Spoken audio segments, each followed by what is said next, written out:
Assalamualaikum warahmatullahi wabarakatuh Ustaz. Waalaikumsalam warahmatullahi wabarakatuh. Maaf Ustaz izin bertanya, saya langsung ke pertanyaannya. Saya sering melakukan hal yang tidak semestinya. Saya menyadari akan hal itu salah. Namun lagi-lagi saya melakukan kesalahan atau dosa tersebut dosa tersebut. Terlebih susah dalam mengendalikan syahwat dikarenakan pengalaman buruk yang pernah saya alami di waktu sebelumnya. Apakah saya masih diberikan kesempatan untuk memperbaiki semuanya Ustaz? Quran surah keempat An-Nisa di ayat yang ke-17. A'udzubillahi minasyaitonirrajim. Bismillahirrahmanirrahim. Innamat taubatu 'ala Allahi lilladzina ya'maluna as-su'a bijahalatin tsumma yatubuna min qarib. Orang-orang yang mau kembali kepada Allah dengan taubat itu, maka lakukanlah ketika ia sadar ia salah, segera taubat. Ya. Jadi taubat itu jangan ketika Anda kerjakan, misalnya terjadi lagi Anda simpulkan gak diterima. Jangan begitu. Maksudnya terus tobati sampai di titik Anda menyesali itu. Jangan berhenti. Ya. Makanya disebutnya dengan tawab. Allahnya menerima tawab, hambanya menghadap tawab. Jamaknya tawabin.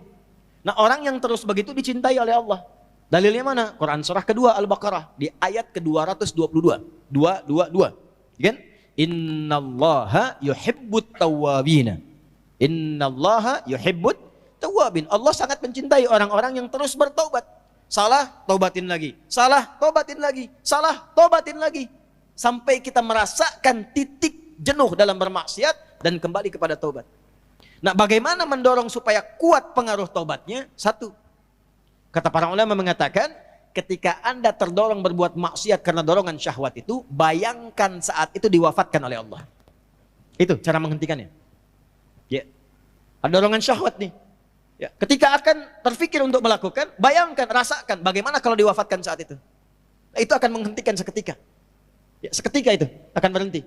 Nah, setelah itu bagaimana? Cari suhbatus sholihin, bergaul dengan orang soleh yang menghindari lingkungan tadi. Ya, kalau tayangan, hilangkan tayangannya, ganti dengan yang baik-baik. Bacaan, mulai hilangkan yang buruk, ganti dengan yang baik.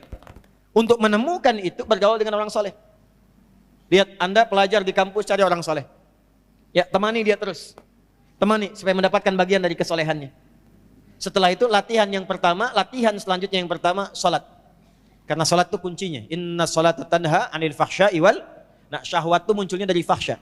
Pornografi, porno aksi, LGBT, kata-kata jorok dan lain sebagainya, itu dari syahwatnya fahsya. Pencegah utamanya adalah salat. Maka dalam sujud mohonkan khusus kepada Allah supaya bisa dibimbing, diberikan kekuatan oleh Allah untuk mengendalikan syahwatnya. Satu, taubat jangan berhenti, optimis terus. Yang kedua, rasakan kalau akan terfikir berbuat maksiat akan diwafatkan. Yang ketiga, cari teman yang soleh. Yang keempat, salat optimalkan. Yang kelima, latihan puasa. Gitu ya. Sebab puasa itu paling efektif untuk bisa mencegah maksiat. Ya, Anda kalau syahwat sedang muncul, sedang puasa, nggak akan dilakukan. Berat untuk melakukan itu. Minimal pertama takut batal puasanya. Takut batal, kesananya lagi itu akan terbiasa. Ya, akan terbiasa. Ya, yang biasa buka juga kalau puasa kan memang setengah-setengah dulu. Ya, kan dulu pernah saya waktu di Kalimantan ada cerita dari Sumedang. Preman tobat, pensiun. Kemudian dia puasa. Ya, begitu dia lewat, lihat rumah makan tuh. Rumah makan kok buka. Wah, jiwanya muncul lagi, datang ke situ gebrak.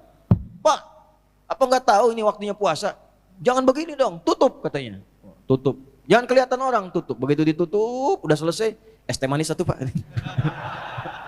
Rupanya dia cuma sanggup sampai siang. Tapi alhamdulillah kan sudah mulai kan. Besoknya tambah lagi. Makanya sebelum nanti masuk Ramadan, nanti kita belajar. Ya, di awal bulan ya, di Tanah Kusir. Kita akan belajar, salah satunya adalah latihan puasa sunnah. Itulah sebabnya nanti kenapa Sya'ban Nabi banyak puasa sunnah.